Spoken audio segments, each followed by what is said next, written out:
Hey everyone, and welcome to the Creative Financing Podcast. I'm Nicole Kamanjian. I'm here with Cody Richard and the host of this show, Jeff Rappaport. This is episode 245, and today we're going to go over part 6 of how to determine when and how to write creative financing offers. While listening to this episode, if you guys have questions, please head over to the Creative Financing Podcast Facebook group. If you're not part of the community, just search the Creative Financing Podcast in Facebook and ask to join. There will be a live session on the second Thursday of every month, so bring your questions. If you're watching this on YouTube, you can ask your questions in the comments below. Lastly, we want to thank you for subscribing, liking, and sharing this podcast with your friends. All right. Hopefully you have listened to the previous 5 episodes, and we're trying to hit this from a lot of different angles, and we're going to continue on with Nicole. She created one offer. Now she's going to try to create a second offer. And I'm going to let Cody kind of run with this and give the feedback and direction and try to help Nicole. So go to it. Yeah. So I'm going to share my screen here, and Nicole, we can talk through it as we go and then get your thoughts. So the last one, just a quick recap, was your 7-year. We talked through all that. So this time, where do you want to start? So you'll see here I have pulled up all these variables: purchase price, down payment, monthly payment, interest rate, and term. So where do you want to start this time? I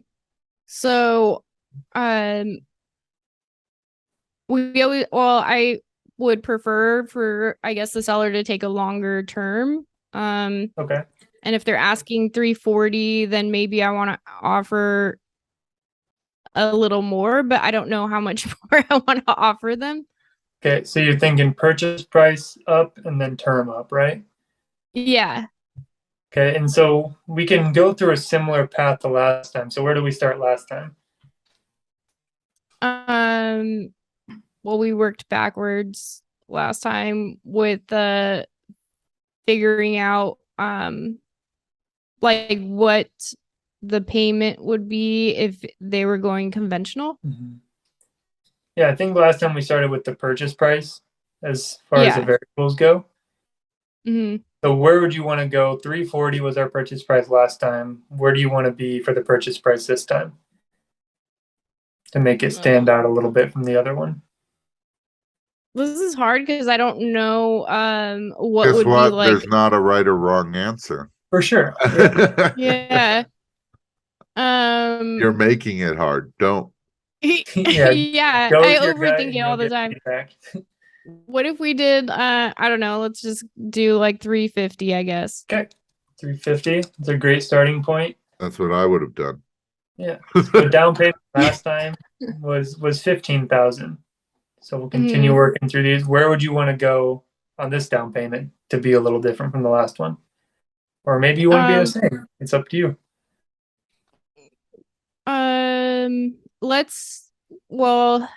Let's do 20,000 on the down payment. Okay.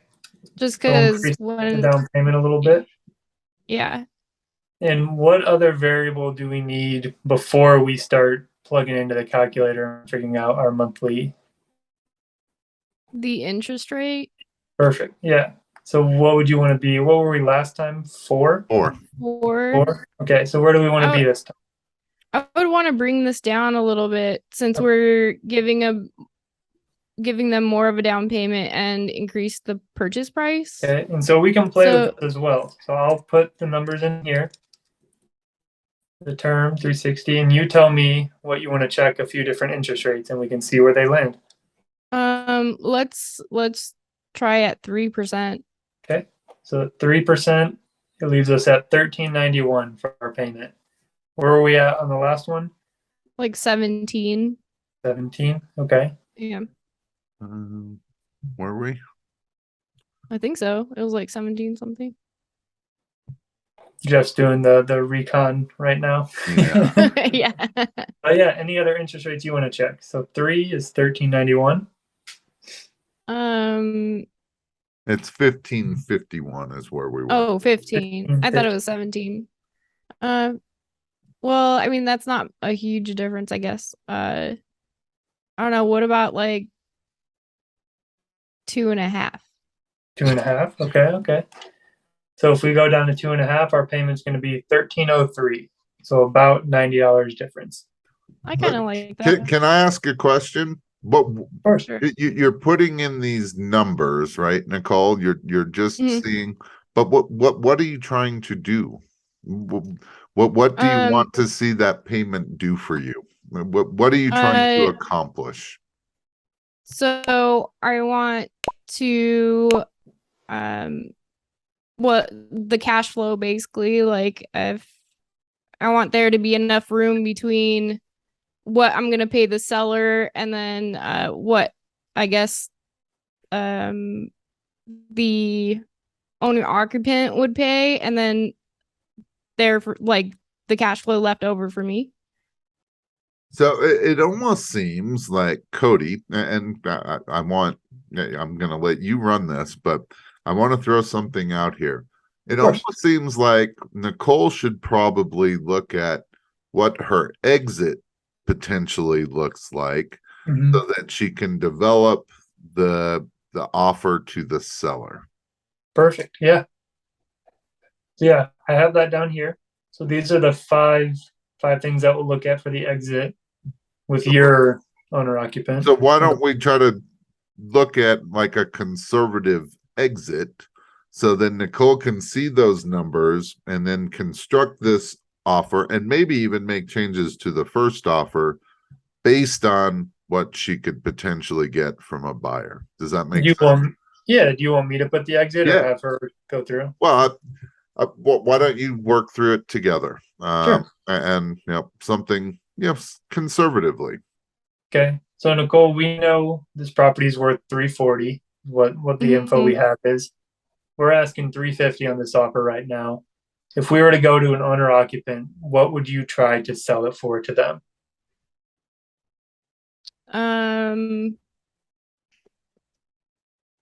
Well, I like as a wholesale. No. It's staying in the middle. Staying in the middle. Staying in the middle. Yep. I don't know. I have If no idea. if you had to take a guess, no wrong answer. There's always going to be feedback. I don't know, 400. 400. Okay. And so, from my perspective, and Jeff, you can chip in a little bit or pitch in as well. With an owner occupant, we try to get close to market value.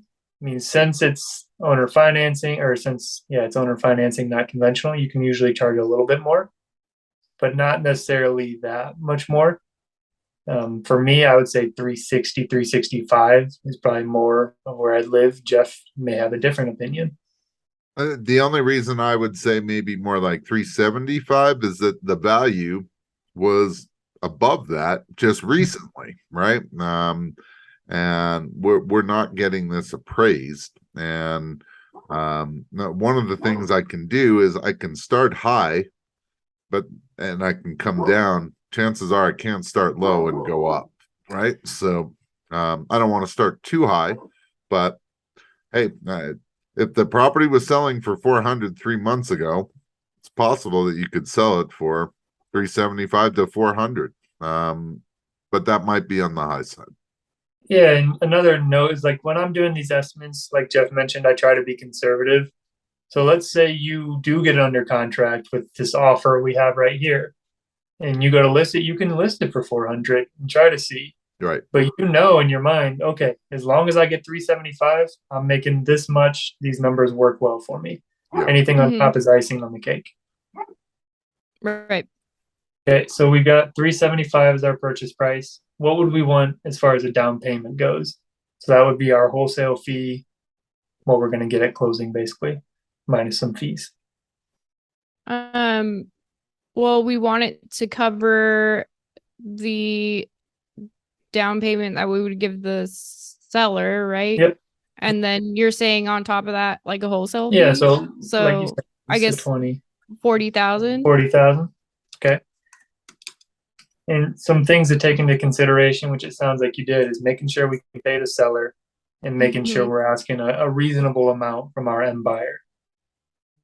This is a little bit above 10%. Do you think it's reasonable or unreasonable? I think it's reasonable, being that they would have to pay like 20% if they went to the bank. Yeah. They don't have to pay 20%. This is an owner occupant. So non-owner occupants pay 20%. This is someone that can't qualify at the bank though. Mhm. Right. Okay, so we've got our purchase price, we've got our down payment, so we can plug that in and start playing with interest rates.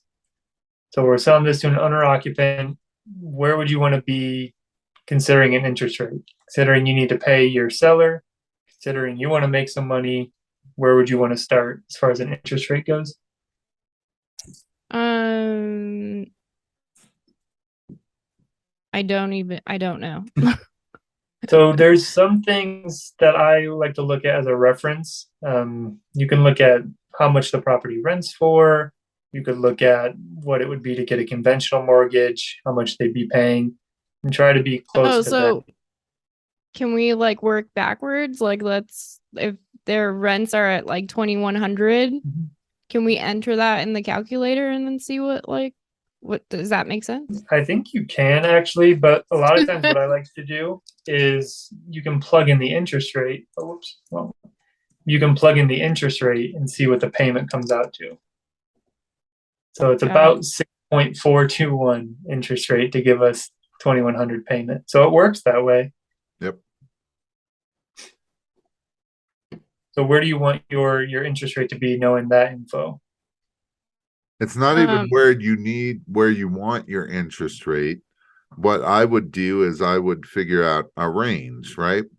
Like best case scenario, I might be able to get 8% on this. Worst case scenario is, hey, if I was at 6.5 or 6, which is even below bank rates, and I'm giving someone a deal, am I still going to make money, right? So that's what I would do. So you're saying, well, I still don't know. Yeah, so like Jeff said, a good starting point is that rent, knowing that it can be at least, or this, we don't want to go too far over this. Right. The high end of the rent that Jeff said was 2,400. So if we have it up at 2,400, that's 7.75% interest. And right now the bank is, if they were to go to the bank, they're going to get 6.5%. So usually with owner occupant, lucky too. Yeah. The expectation is that they're going to pay a higher interest than what they'll get with the bank if they're doing owner occupied. Yep. So I think this is a reasonable place to start. But if you want to play with more payments, we can try more payments to see what it would be. So you're saying to keep it at the 7.75, sorry. Yeah, if that's what you want to do, I think that's a fair place to look at and see what the payment is. Jeff, what do you think? Any thoughts? Yeah, I would do it very similarly, except that I would do it as, like I said, a range. So, hey, I think that I could get 7.5 to 8%. Okay. But I'm not going to base all of my decisions on best case scenario. So, now I'm going to look at it. Hey, I'm going to run it at like 6.5, 6 even. Hey, I don't want to get stuck with this property, right? I don't want to have an issue. And hey, if I'm offering it at 6% at a $2,000 a month payment, do I still make money? And if I do, and I still make decent money, I'm thrilled, right? The low side is I make money. The high side is I make even more money. The risk is pretty much none, and that's what I like. So I think I get what you're saying here, Jeff. So like at 6%, if it's 2,000 and the low end of rent is 2,100, I mean, I'm not even considering rent with the low end. The low end is, I'm thinking of, hey, current rates, if you are a credit buyer, is barely below 7%. If I can now offer this same house that's in good condition, that's nice, might not be 100% updated, but it's nice, and I can offer it at 6%, shouldn't I even get people that could qualify for a loan that want to own a property that would want to come through me? Yes, they'll put more money down, but if you did this FHA, more than likely you're going to pay 7% plus mortgage insurance. Your payment's probably going to be more like 2,400, 2,500, something like that. To me, it's like, hey, I'm looking at this as a range. Yes. Do I want to sell this property at 6%? No, I don't. If I have to, right? If I have to, I'm not finding anyone at 7.5% or 8%. I don't really have lots of ways of dropping the price here, right? Right. We don't have that much of a spread. And so what can I drop? I can drop the interest rate and I can drop the payment. So that's how I'm going to protect myself. And if I know that going in, then I know when I'm structuring my offers, hey, if my payments, let's say no more than $1,650 or $1,700 a month, I make a minimum of $300-400 a month, right? Okay, that's not where I'd want to be, but hey, if that's the worst case scenario, that's pretty good. If now I get 7.5% and the payment was, I don't remember how much, it was like 24, right? Now I'm making like $700, $800 a month. Hey, on a single family home, score. You're if that's not a home run, it's a good sized triple. So to me, that's what I'm doing. And it's very similar to what Cody just said, except that I want that range. Okay. Does that all make sense, Nicole? Yeah. Okay. Okay, so now you have a range, Nicole. So now how do you put together your offer?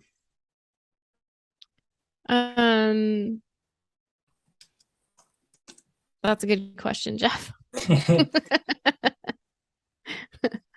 So this is the low. We're gonna map it out a little bit. The low end monthly income is 2,008 if we were to sell to an owner occupant. Say the high end monthly income, we'll call it 2,400 if we were to do 7.75%. May be able to get higher, but we'll call that the high end. Yep. So now let's go back to calculating your payment. So with 350 as a purchase price, 20,000 down, present value is 330. And so now we can play with interest rates on this end. So where do you want to start as far as an interest rate? You can just throw one out there. Let's, I guess, do 3%. 3%. Yeah. So can I just throw in something here? Yeah, of course. When we have two offers, right? So you've already created one offer. Now you're creating another where you're going to ask for a longer term and maybe a significantly longer term. In my experience, and Cody, certainly add yours as well, you have to incentivize the seller to want to stay in this deal longer, or they will choose not to. So how do you incentivize a seller? You give them a higher price, you give them more down payment, you give them more of a monthly payment, and or they net more money over the longer period of time. And so I think you are kind of defeating the purpose of coming in with a lower interest rate on this one, because you're not going to incentivize them to want to stay in it longer. I'd rather you offer a lower interest rate on the first one and a higher one on this one. Okay. So what if we did to you, or are you confused? No, that makes sense. Okay. I just figured, I guess my thought process was because the purchase price was more and a more down payment, that maybe we can bring down the interest rate. But so since we're asking for a longer term, the then net I guess isn't going to be as good to them over the additional years, because you're getting a higher payment with the first deal. So Right. Okay. do they all have to be in favor of the seller? No, they don't. You could have offered, let's say, 335 for this one, even Mhm. less, but a Mhm. higher rate, a higher down, longer term, and it still would have netted them more money. So you have to decide on this, but I feel like if you're coming in at 3% and your payment's going to be under 14, that Mhm. that is not going to be an incentive for the seller to say yes. So maybe this one's like a 4.5%. Is that enough of an increase, Jeff? It's up to you. Yeah, 1672 yeah, compared to what was the first one? About 1550. 1550. I mean, I feel like I think that's good. Yeah, You you've still got make money at that? Huh? Do you still make money at that? we've got our 1672 on the low end, minus 2008 minus 1672. How much is that? Like $318, $20, 320 a month.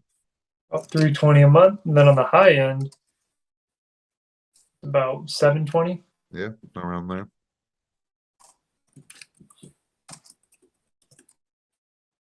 So would that all work for you, Nicole? If Yeah, you were to come into definitely. this, even on the worst case scenario, you're making 320 a month. And then on your down payment, you're getting 40,000 down when you're only paying 20,000 down. So you're making 20,000 up front. Yeah, I'm And then definitely we not can- crying over those numbers. And I think you'll find with owner occupant staying in the middle, you pay a bit more fees because it's multiple transactions, but you Yeah. still get near enough to that. Yeah, we can go through the rest of this and fill out the rest of the offer if you're comfortable with those spreads and everything like that.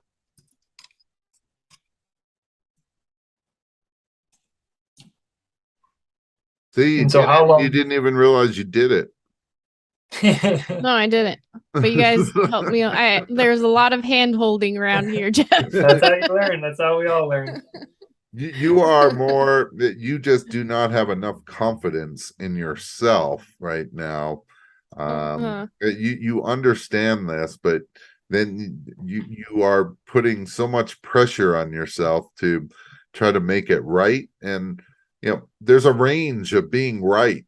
I might have offered something different, and we'll probably do another quick episode, just the feedback. I want to know what Cody would do. I'll tell you what I would do. We'll compare. There's nothing wrong with these offers. Does it get accepted? I don't know. And really, to me, what it comes down to is how well did you talk to this seller and find out what their needs are up front. Yeah, I think you did a great job. I think it's more about confidence and being able to throw numbers out there, work through it, and then get to this end product and go, okay, does it work for me? Great. Does it work for the seller? Either I screened them enough to know that it works for them, or I'm going to have to present it and make sure. Yep. And would it work for my buyer in this case? Yep, exactly.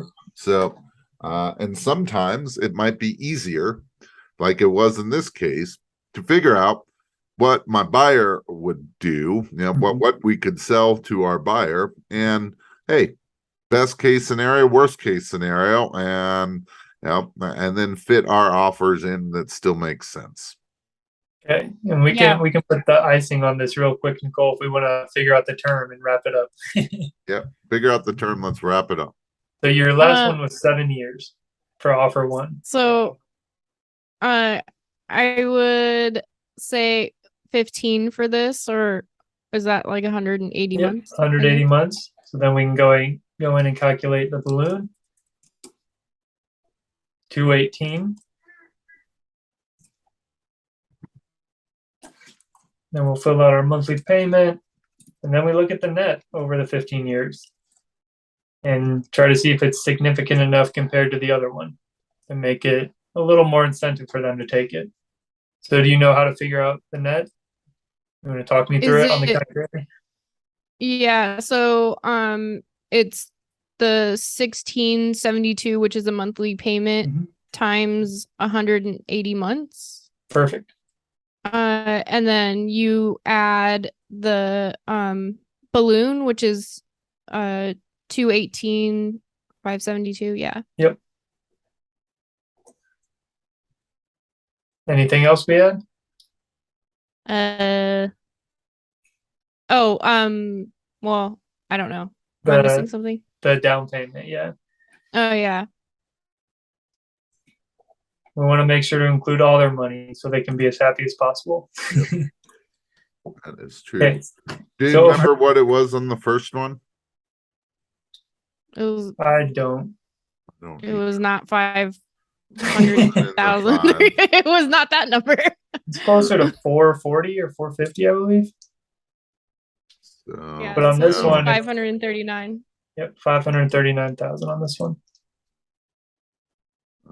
it was Da-da-da-da.